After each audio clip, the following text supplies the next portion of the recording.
2026년 7월 현재 미국이 중국의 에너지 수급원인 베네수엘라와 이란을 타격하면서 중국은 에너지 공급망에 엄청난 차질을 빚고 있습니다.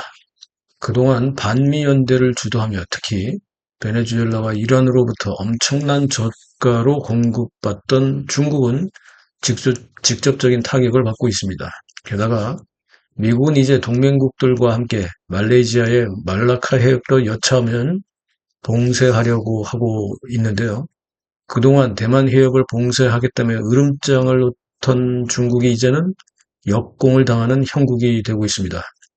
이렇다 보니 다급해진 시진핑은 푸틴과 김정은에게 두만강을 통해서 우리의 동해로 나갈 수 있도록 두만강 출해권을 사정사정을 하고 있습니다. 그리고 동해로 나오면 제4함대, 즉 북극 함대 창설도 준비 중인데요.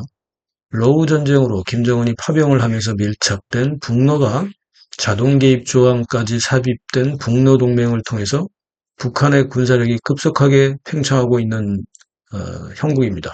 이런 상태에서 시진핑이 동해까지 만약에 진출하게 된다면 대한민국의 안보와 동북아 안보 지형은 언제 전쟁이 터질지 모르는 일촉즉발의 안보 위기가 발생하는 것입니다.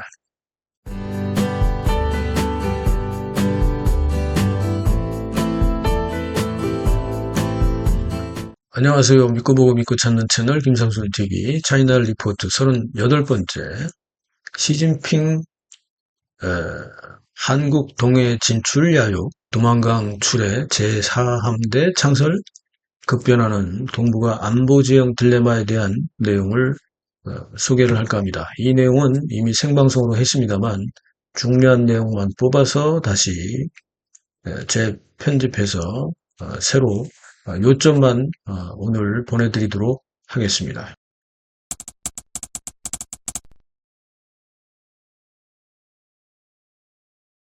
시진핑은 왜 하필 지금 두만강에 집착하고 있을까요? 앞에서 말씀드렸던 대로 말라카 해협까지 갑자기 봉쇄될 수 있기 때문에 호르무즈 해협을 포함해서 말라카 해협까지 만약에 봉쇄된다면 중국은 무역로와 에너지 수송로가 완전히 막히게 되는 결정적인 타격을 받게 됩니다. 이렇다 보니 1860년 북경조약으로 연해주를 러시아에 뺏긴 이후에 중국은 동해로 나가는 출구를 잃었는데요. 올해가 벌써 166년째가 됩니다. 따라서 중국은 러시아의 자루비노항이나 북한의 나제낭을 빌려 쓰는 차항출해에 의존하고 있었습니다만 이것도 여의치가 않죠. 그렇다 보니 아예 직접 두만강을 통해서 우리의 동해로 나오는 그 일에 지금 집착하고 있습니다.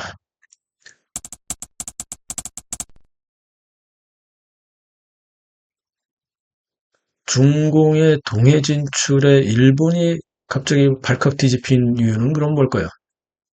지금 현재까지 일본 같은 경우는 센카쿠 열도를 포함해서 중공의 대만 침공에 대해서 상당히 민감한 반응을 보이고 있는데 당연히 그 다음 대만을 침공한 다음은 센카쿠 열도와 오키나와 열도가 중공이 노리는 제2의 전장이 될 것으로 우려하고 있기 때문입니다. 따라서 다카이치 일본 총리는 대만의 문제는 곧 일본의 안보 문제와 직결된다라고 얘기할 정도로 다급합니다. 그런 상태에서 만약에 시진핑이 한국의 동해로까지 두만강을 통해서 나오게 된다면 그리고 여기에 제4함대까지 설치하게 된다면 가장 큰 타격을 받는 것은 일단은 일본입니다. 그렇다 보니 일본이 발칵 뒤집힐 수밖에 없고요. 그렇게 되면 러시아와 일본 사이에 있는 소야 해협이 결정적인 또 분쟁 지역이 될 것이고 그렇다면 오키나와와 센카쿠 열도 쪽에 배치되어 있던 일본의 해군 전력도 위쪽을 방어할 수밖에 없기 때문에 일본의 전력이 상당히 약화되는 효과가 발생하기 때문에 그렇습니다.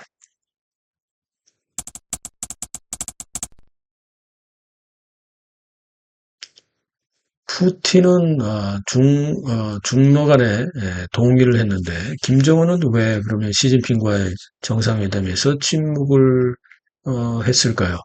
푸틴은 지난 5월 달에 북경에 찾아가서 자신이 우크라이나 전쟁으로 인해서 다급해진 그 입장과 함께 여러 가지 협력 관계를 논의했는데요. 이 자리에서 시진핑은 반대급부적으로 북중러가 두만강 해상 접근권 이것에 대해서 논의하자. 그래서 이것을 공식 선언했고 양자가 합의를 했습니다. 푸틴도 동의를 해준 거죠. 아쉬운 푸틴은 어쩔 수 없이 동의를 한 건데 그러나 김정은은 지금 침묵하고 있습니다. 김정은은 왜 침묵을 하게 될까요? 실제로 김정은은 이미 푸틴으로부터 어, 자동 진출까지, 자동 참전까지 합의를 한 새로운 북러 군사동맹을 맺었고, 이것은 바로 파병의 대가죠. 우크라이나의 파병의 대가로 군사동맹까지 맺었고, 이 군사동맹은 한미동맹 수준 혹은 그 이상으로 격상되고 있습니다. 뭐 핵무기를 포함한 모든 기술을 다 주고 있기 때문에 우리보다 더 정말 그 북러 동맹이 더 세다고 지금 현재 볼 수가 있는 거죠. 이렇다 보니 그동안 군사 교류를 계속해서 요구했던 김정은의 요구에 대해서 시진핑이 거절하다가 갑자기 두만강 출애권을 얘기하니까 이 부분에 대해서는 김정은으로서는 급할 이유가 하나도 없는 상태입니다. 이미 러시아로부터 많은 군사 정보나 기술을 이미 공급받고 있기 때문에 지금은 이제 아쉬울 게 없다. 뭐 이런 얘기죠.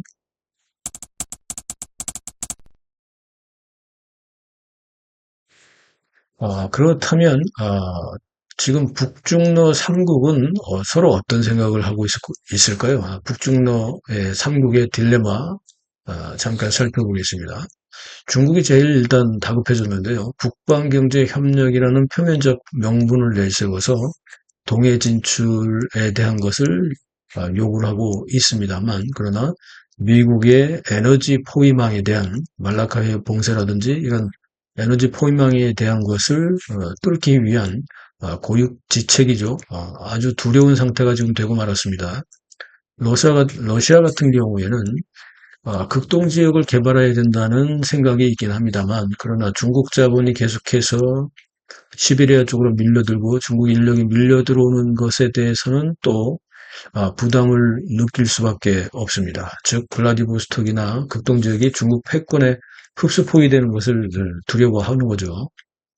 북한의 입장은 북중 우호 교류라는 명분으로 관계를 좀 더 회복시키려고 하고 있습니다만 또 그걸 통해서 러시아에서 공급받지 못하는 여러 가지 생필품이나 이런 경제적 안전망을 유지하기 위한 것으로 북중러 간의 그 협력을 추진하려고 하고 있습니다만 그러나 만약에 그 동해 진출을 열어주면 두만강 진출을 열어주면 그 다음에는 나진선봉 이런 데 제4함대 혹은 중국 해군이 들어올 수 있고 블라디보스톡의 제4함대가 머무른다고 하더라도 결국은 북한이 군사적인 종속, 경제적인 종속에 빠질 수 있게 되기 때문입니다.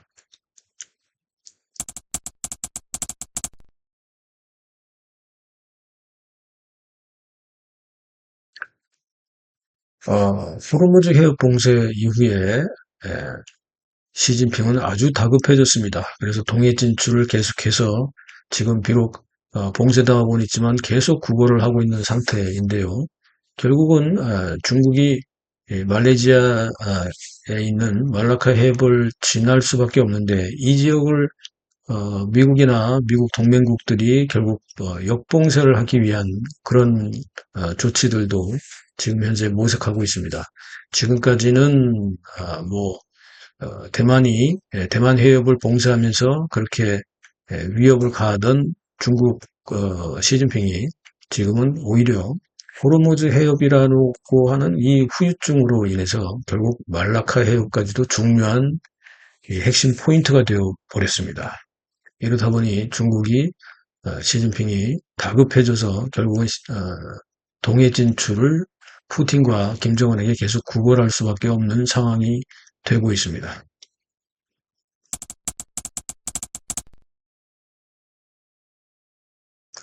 한미일 북중로 이 동해 지역이 어찌됐든 간에 만약에 북중로 간의 협력이 다른 조건 변화로 생긴다면 이쪽은 제3차 대전이 발발할 수 있는 화약고 중에 하나가 되는 것입니다. 물론 경제 협력을 바탕으로 시작을 하겠지만 북극 항로 개설이라든지 북중로 간의 동구권, 동부권에 대한 이 경제 협력 구상을 할 수는 있겠습니다만 푸틴이나 김정은이나 시진핑은 경제 발전보다는 군사 팽창을 우선적으로 생각하는 이런 전체주의 국가, 독재 국가이기 때문에 경제 협력보다 항상 앞서는 것이 군사 팽창이거든요. 이렇다 보니 이 지역이 결국은 명분상은 경제 협력으로 시작이 될지 모르지만 그러나 결국은 북중러 간의 해양, 해군, 공군을 포함한 이런 북중러 연합 함대가 동북아 지역의 전체 안보 지형을 바꿀 수 있는 이렇게 해서 북중러와 한미일 간의 결국은 동북아 패권 전쟁이 이쪽에서 첨예하게 대립될 가능성이 높습니다.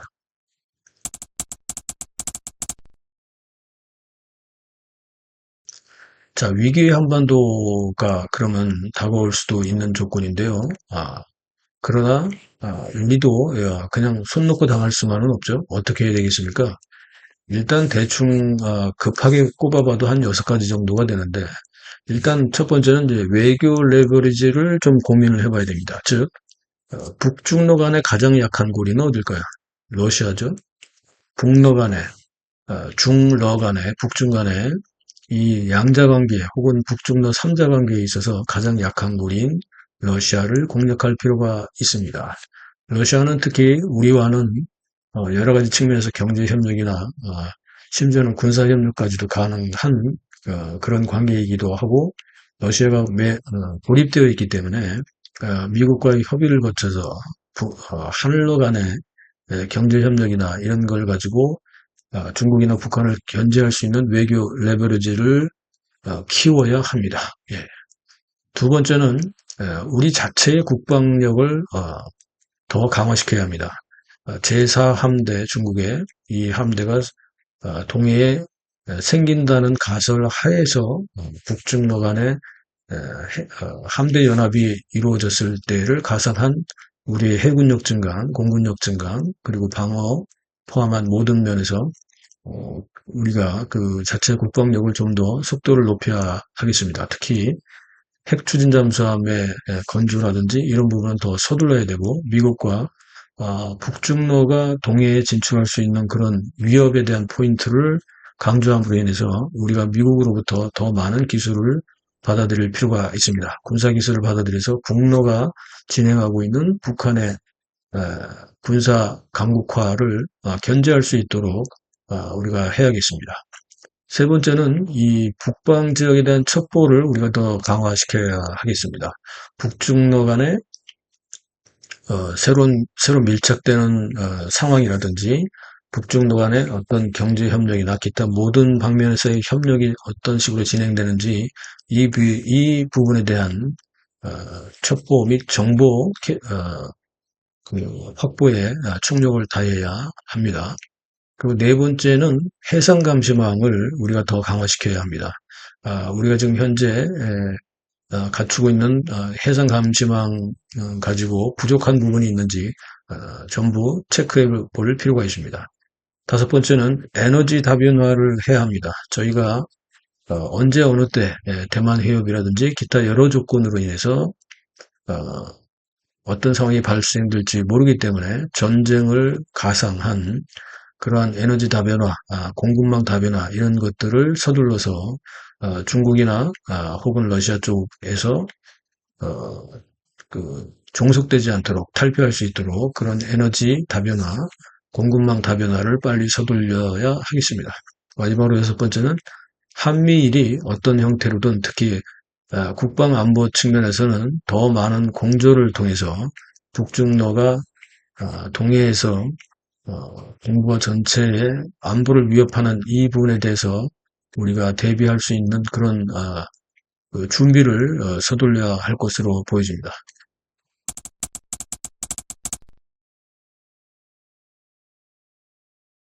자, 여러분, 생방송으로 이미 제가 충분히 말씀드렸습니다만, 최근에 다시 이런 조짐이 또 추가로 보여지고 있기 때문에, 경각심 차원에서 다시 요약해서 오늘 말씀을 드렸습니다. 이 내용은 굉장히 중요한 내용이기 때문에, 물론 우리 국내 문제도 여러 가지로 지금 중요하고 힘들지만, 그러나, 외교 안보 문제는 이럴 때 놓쳐버리면 이거는 치명적입니다. 따라서 이 영상 더 많은 사람들이 논의될 수 있도록 널리 전파해 주시고요.